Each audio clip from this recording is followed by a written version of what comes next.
Passo a palavra agora à doutora Cláudia Paranaguá, advogada de Direito de Família, vice-presidente da Comissão Nacional de Direito de Família e Sucessões da OAB. Bom dia a todos. Nossa, começar essas minhas falas agora, depois dessa homenagem maravilhosa do nosso querido Bruno Guimarães, assim, para mim, como sou mulher, somos mais sensíveis, a gente tem o direito de chorar também, né? E muito, né? Então, assim, eu, como sou de direito de família, assim, eu vou procurar trazer assim, um contato assim, muito próximo de debates. E eu, quando eu estava vindo para São Luís, primeiro, também fiquei muito honrada com o convite. Eu quero levar um forte abraço para a Vivian Bauer, a doutora Josiana Bezerra, o Jorge Bezerra, a Fernanda Mendonça e o Bruno Guimarães. Há muito tempo que eu não vinha a São Luís, e eu acho que o Rio Parnaíba, eu estava conversando com a doutora ontem, o Rio Parnaíba nos separa. Na realidade, eu acho que o Rio Parnaíba nos une. E a gente tem muita identidade com relação às nossas lutas. Então, para mim, assim, eu me senti muito honrada em participar desse primeira conferência estadual da mulher advogada. É um marco aqui, eu sei que vai transformar muito essa temática, vai abrir muitos leques, a gente vai trazer mais homens para discutir esse tema aqui em São Luís. E assim, eu resolvi também contar um pouco da minha história, porque eu também tenho essa luta de gênero.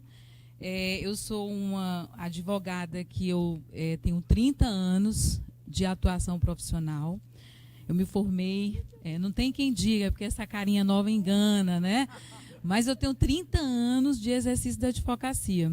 Eu me formei muito nova, agora eu posso dizer que me formei com 20 anos.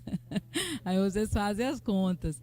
E eu me formei na Universidade Federal do Piauí, e evidentemente que eu já senti o preconceito na própria universidade com alguns professores lá, nossos professores.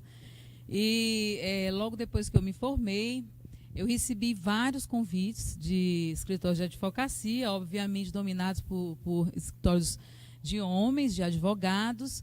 E naquele momento surgiu esse meu projeto de vida, de fazer uma advocacia diferente. De fazer uma advocacia com base na técnica jurídica. Porque a gente via muito essa coisa de, mas é porque só dá o advogado, se conhecer fulano, se for filho de fulano. E a gente tem muito essa conotação que é negativa para a gente.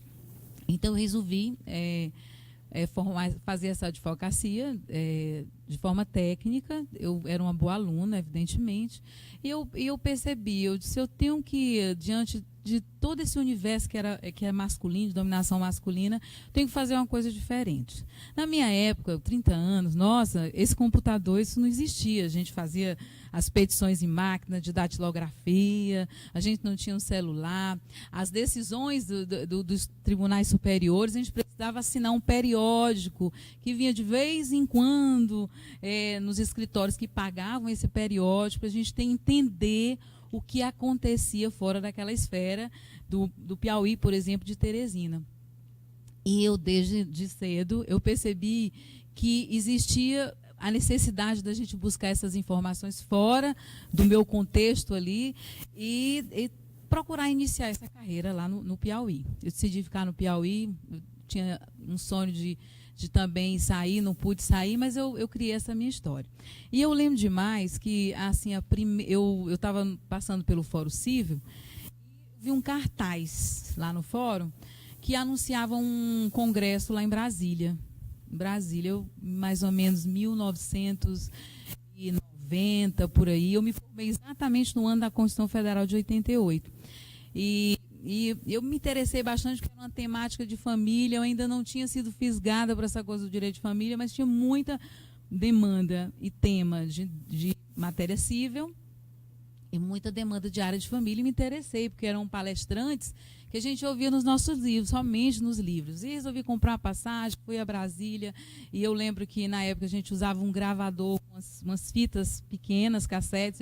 Eu não queria ficar anotando, que eu queria usufruir o máximo do que aqueles autores iam falar para a gente. Estou falando de Silvio Rodrigues, estou falando de Caio Mário da Silva Pereira, estou falando dessa turma que realmente foi a grande referência do direito civil, e eu tive essa oportunidade de conhecê-los pessoalmente. Então, essa menina foi lá para Brasília e, apaixonada por direito, resolvi gravar todas as palestras, e em uma delas, um cientista, médico, geneticista, falou de uma coisa chamada DNA.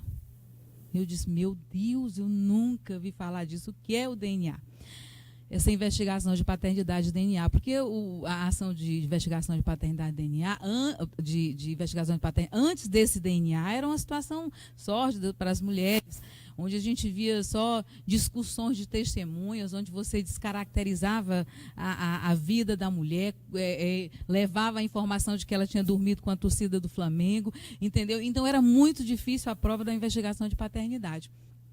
E eu vi essa história do DNA, me interessei demais, que achei fantástico, e disse, olha, pronto, aí acabou praticamente esses questionamentos sobre a identidade genética dos investigados, e resolvi fazer um contato com o doutor Sérgio Danilo Pena, que é o médico geneticista que trouxe o DNA para a América Latina. Ele tem o primeiro laboratório de DNA da América Latina, que é o GENE, a célula foi na cidade de Belo Horizonte. Hoje tem vários, né, genes espalhados pelo Brasil. E eu fiz um contato com ele e disse, eu vou lhe mandar todo o meu trabalho do exame de DNA. Pegou meu endereço e eu disse, não, ele vai esquecer. E uma semana depois eu estava no meu escritório e chegou esse material, inclusive com os tubos de ensaio. E eu fui estudar a parte do exame de DNA, como é que eu poderia fazer uma petição lá em Teresina, Piauí, solicitando a realização do exame de DNA. E eu fui a primeira advogada no Piauí que requereu o exame de DNA, para mostrar para vocês o quanto é importante a gente trabalhar com essa técnica, porque a gente constrói um pilar fundamental para a gente, se a gente quer realmente se sustentar nessa carreira. E eu, como mulher na época, eu precisava de uma força para eu poder desenvolver a minha carreira. Eu sei que esse tempo todo passou e eu sempre nessa linha de atuação, buscando informações fora, aí me apareceu esse computador, hoje a gente tem um celular, e fizemos vários pedidos pioneiros lá em Teresina, Piauí, pedidos de indenizações por abandono afetivo, pedidos de multiparentalidade, que a gente vai falar um pouquinho aqui sobre a multiparentalidade, indenizações por danos morais no casamento e vários outros, mas isso tudo nesse compromisso de que eu precisava, por conta também de uma questão de gênero, oferecer um serviço mais consistente para poder me estabelecer no mercado de trabalho. Então, é um pouco da minha história que eu vou trazer aqui para vocês. Hoje, desde o ano passado, eu estou na minha sede própria, lá em Teresina, um escritório que foi um sonho. Eu idealizei esse escritório para mim, não para mim, para todos que circulam nele, um escritório que tem espaço de convivência, um escritório onde tem um café, um cybercafé para a gente, porque o advogado de família, ele é um advogado que tem que ter essa visão de aproximação, de acolhimento, um tanto de psicólogo, mas assim, a gente tem que aprender a ouvir as pessoas. Então, assim, a gente criou esse escritório justamente para mostrar o quanto que a gente precisa de aproximação, o quanto que a gente precisa compreender o outro. E eu, como sou também defensora dos animais, esse meu escritório vem com a marca do Pet Friendly, é um escritório que aceita os animais de estimação na sua circulação. Então, assim, é uma dinâmica que eu estou fazendo, que já é um novo projeto de vida profissional, já depois de eu ter encerrado essa primeira etapa dessa minha vida corrida de advogada. Nesse espaço de tempo, eu tive eu tive a oportunidade de ingressar também na advocacia pública. Eu sou procuradora da Junta Comercial do Estado do Piauí, mas assim, como eu estava muito assim, envolvida com direito de família, esse meu lado da advocacia pública ficou um pouco encostado. Eu ainda não me aposentei, me parece que com essa reforma vai ficar difícil, né? A gente tenta, apesar de ter algum direito adquirido, mas ainda continuo. Hoje eu estou de licença, evidentemente, por conta do Conselho Federal da OAB. Eu não tenho como, porque eu também tenho família, tenho filhos, e assim, não pude hoje me dividir mais ainda, porque hoje estou totalmente focada no meu escritório novamente, e agora no sistema OAB, pelo menos como a Eduarda falou ontem, estou conselheira federal até o próximo ano, e não sei como é que eu ainda vou ter esse tempo de continuar esse meu trabalho lá junto na OAB Federal. Pois bem, quando eu estava vindo aqui para São Luís, aí eu fui dar uma lida assim, nesse meu tema, e esse meu tema, concepções sobre o moderno conceito de família. Fiquei imaginando, assim, eu sabia que era uma plateia que tinha muitos estudantes, e eu me lembrei, assim, por isso que eu quis falar para vocês desse primeiro congresso que eu fui, e eu me lembrei, assim, dessa necessidade que eu tinha de ter fundamentos jurídicos, de conhecer quais foram os recursos que originaram aquelas decisões importantes. E conversando com os organizadores, eu resolvi fazer uma primeira parte para vocês, muito técnica. Não poderia deixar de discorrer um pouco em homenagem à mulher, sobre a evolução da mulher também no direito, porque direito de família e o direito da mulher, eles são interfaces, eles coexistem. E eu vou pedir licença, que eu fiz esse ensaio essa madrugada, porque eu resolvi mudar tudo. Eu dormi, inclusive, eu sou muito...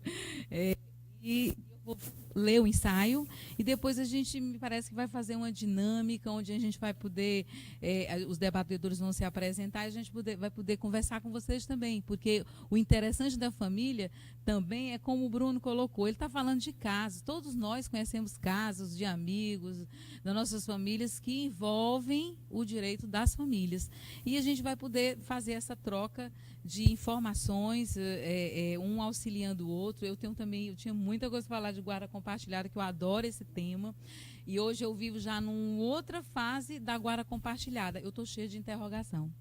Eu já voltei novamente a ficar cheia de interrogação com relação ao Instituto da Guarda Compartilhada.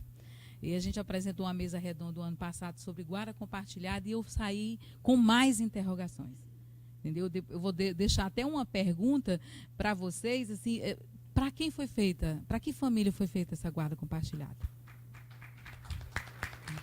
A gente precisa refletir sobre isso. E depois, quando a gente começar, a gente pode divagar um pouco sobre esse tema. Eu vou pedir, assim, eu sei que a leitura, às vezes, eu vou tentar fazer uma coisa dinâmica, eu acho que é interessante, e eu vou começar esse ensaio que eu preparei aqui para vocês. Então, o direito de família brasileiro, atualmente, é um dos mais modernos do mundo. Temos amparo legal, inclusive, em tipos familiares que países mais desenvolvidos ainda rejeitam, como, por exemplo, a adoção por homossexuais. Sob o ponto de vista da legislação, a Constituição Federal trouxe essa roupagem moderna da pluralidade, entendendo a família como uma comunidade formada na igualdade, liberdade e a dignidade da pessoa humana. Vocês estão vendo demais falar sobre esse princípio. Tudo é o princípio da dignidade da pessoa humana, formado pela nossa Constituição Federal de 88. No entanto, para chegarmos até este avanço jurídico-social, observamos uma evolução histórica muito lenta da condição da mulher e da família no Brasil. Interessante buscarmos as referências desde o homem primitivo para compreender, inclusive, os aspectos do preconceito endêmico, por exemplo, com relação à condição feminina. A função social do homem e da mulher na pré-história, vocês verem, tinham divisões equilibradas. Lá na pré-história era equilibrado. O homem caçava, enquanto a mulher cuidava da agricultura e das tarefas domésticas. No entanto, a partir do instante em que ocorreu a riqueza individual do homem, seu domínio na política e a queda do direito materno, surgiu a desigualdade social entre eles. No Brasil, ainda colônia, essa desigualdade era acentuada. O direito era advindo das referências do direito romano e do canônico. Eles conviviam no mesmo sistema. A mulher servia e o homem era o Senhor Todo-Poderoso, como o Bruno já até colocou aqui. A igreja, mais precisamente a católica, a religião oficial católica, que era a religião do império, pregava que a mulher devia obediência cega ao marido, ao pai e à própria igreja. O controle sobre a mulher era absoluto. Ela não podia aprender a ler e escrever, se restringindo somente às atividades manuais e domésticas. Temos como referência deste modelo de sociedade as ordenações filipinas, quem estuda a filosofia, aquela parte, que permitiam castigos físicos às mulheres e aos filhos que não obedeciam à regra social imposta. A única alternativa de se formar uma família era o casamento, que visava exclusivamente a proteção patrimonial e ele era indissolúvel, severo e sem afeto, sendo este o modelo conservador e patriarcal da sociedade colonial. A mulher era classe inferior ao homem, objeto a ser passado de pai para o jugo do marido. Essa mulher subjugada era criada para o casamento e a procriação, se limitando aos cuidados dos filhos, do marido e da casa. Eis aí a família, que era a coluna central da legislação da época. Estou fazendo um passeio, assim como se fosse um passeio desde a época do Brasil colônia até a gente chegar a essa nova concepção de família. Eu consegui identificar 9 famílias que ainda não estão regulamentadas e 3 famílias regulamentadas no nosso direito. Então, com o advento da República, 1989, ocorreu a separação do Estado e Igreja e a religião sai juridicamente da vida política do país. No ano de 1916, surge o Código Civil, com a sacralização da família formada exclusivamente pelo casamento e a mulher considerada relativamente incapaz. Não podia ter domicílio, não podia vender seus bens e nem podia administrá-los.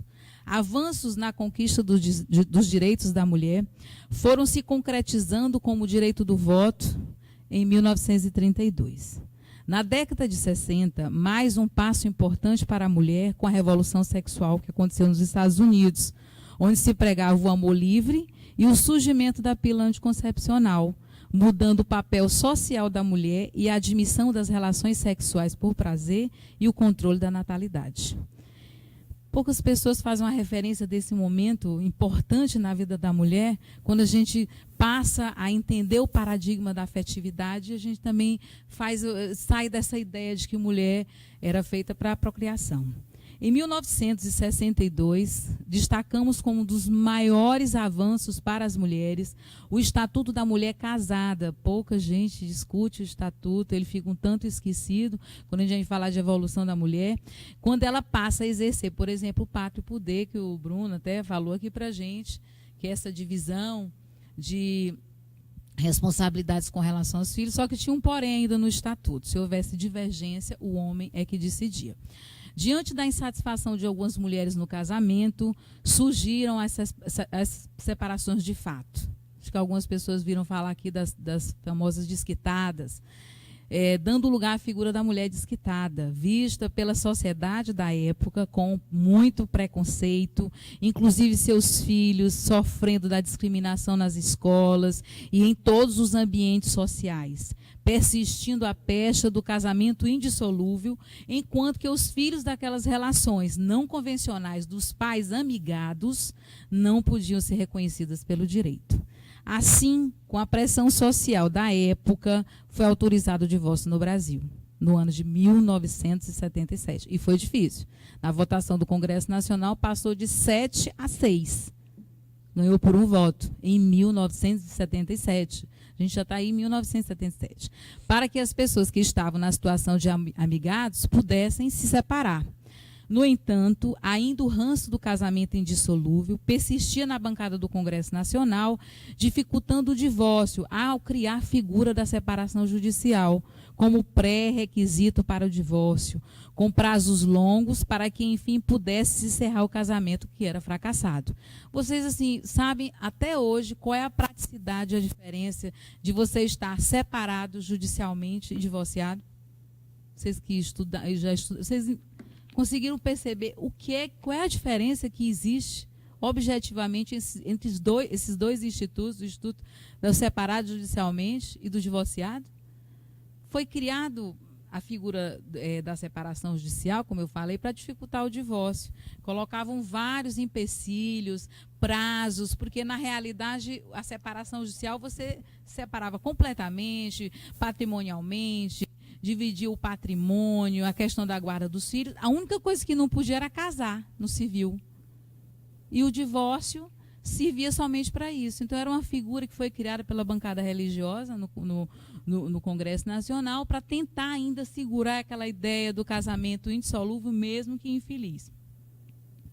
No ano de 1988, surge a Constituição Cidadã, com a igualdade de direitos entre homens e mulheres. Aqui eu vou começar a falar os artigos. O artigo 5º, inciso 1º, o artigo 226, do parágrafo 5º. Surge também a pluralidade familiar, que é de onde a gente vai colocar esses novos arranjos familiares, com a admissão de novos arranjos familiares que não da família formada pelo casamento, como, por exemplo, a união estável, que está prevista no artigo 226 da Constituição Federal, e a igualdade de direitos de filhos havidos fora e dentro do casamento, que é o artigo 222. Você sabia que no Brasil os filhos eram tratados diferentes.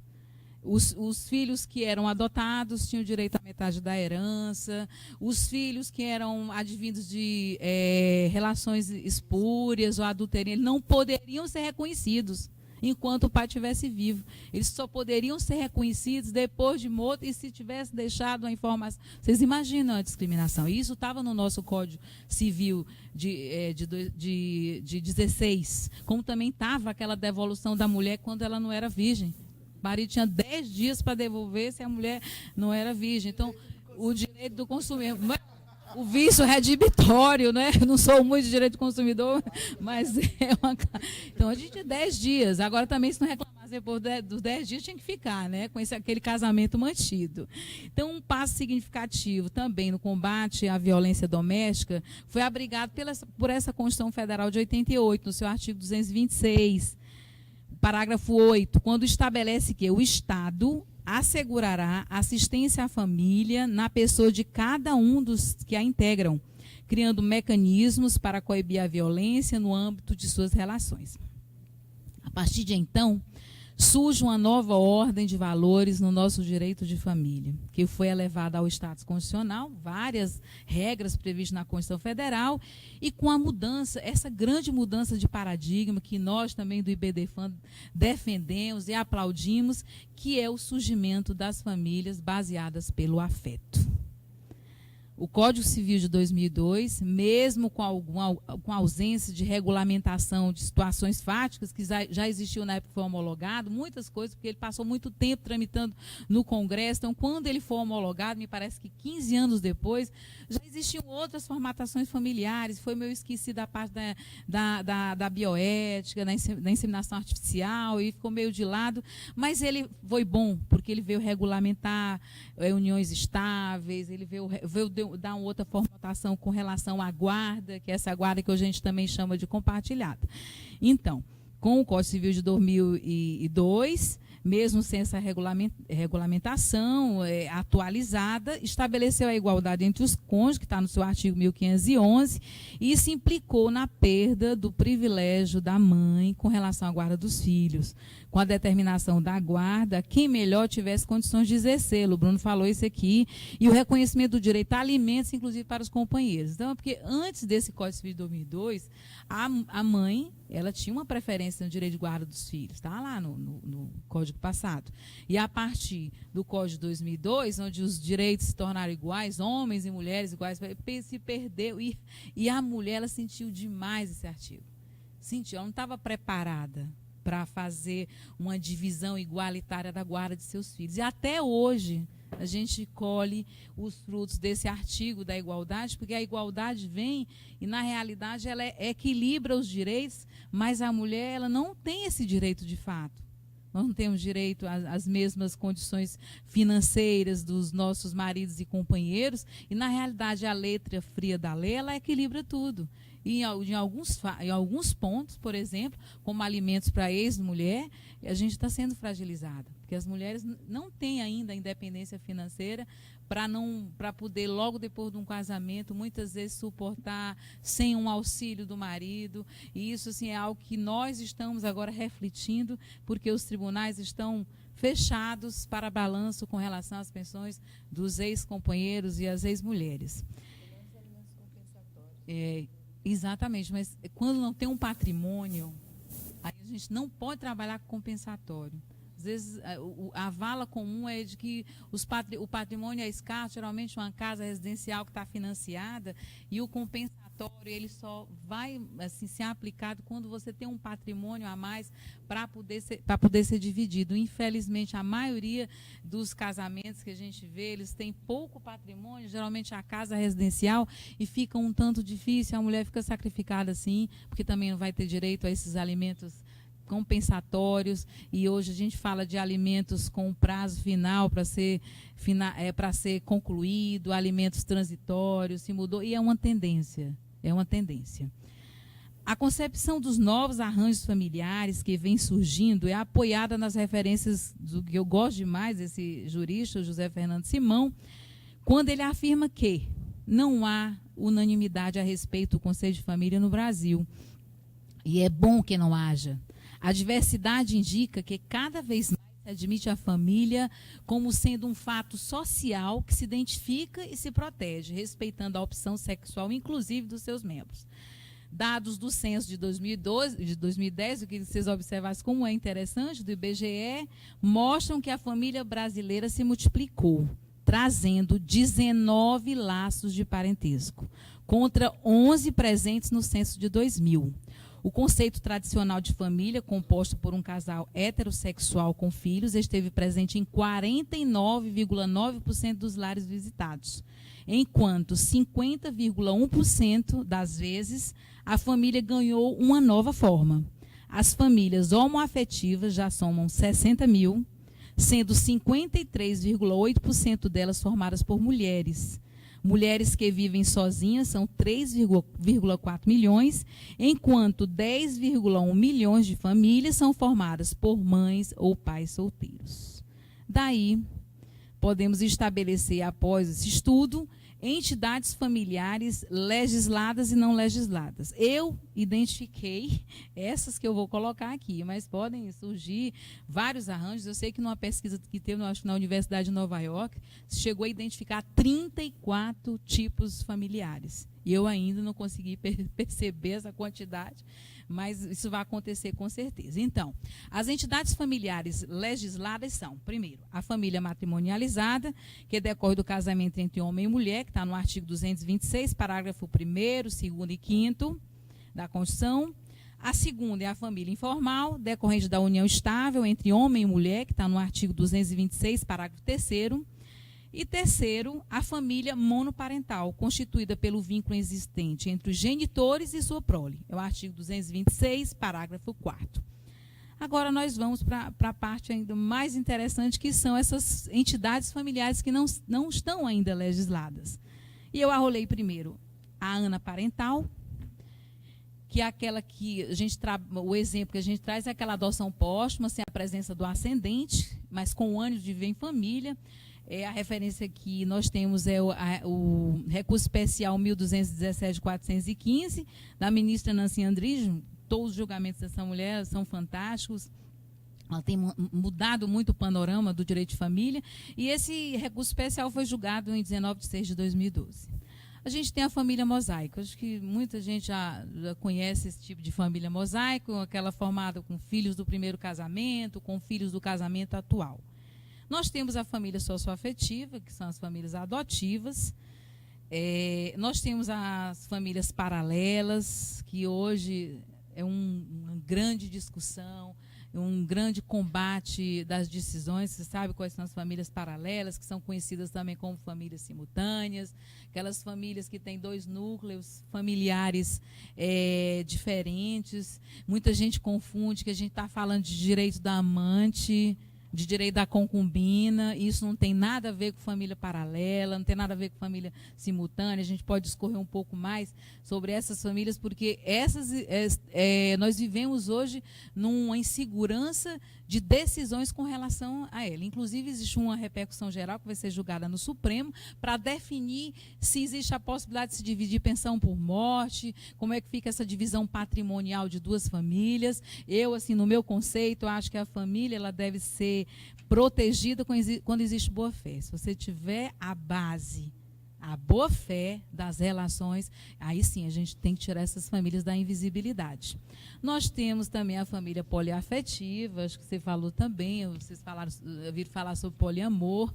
Já estão me falando aí que eu vou tentar correr, porque é a parte bem, que é justamente os novos arranjos familiares. Então, a família poliafetiva, acho que vocês viram na mídia aquele trio que registrou uma união estável, poliafetiva lá em Tupã.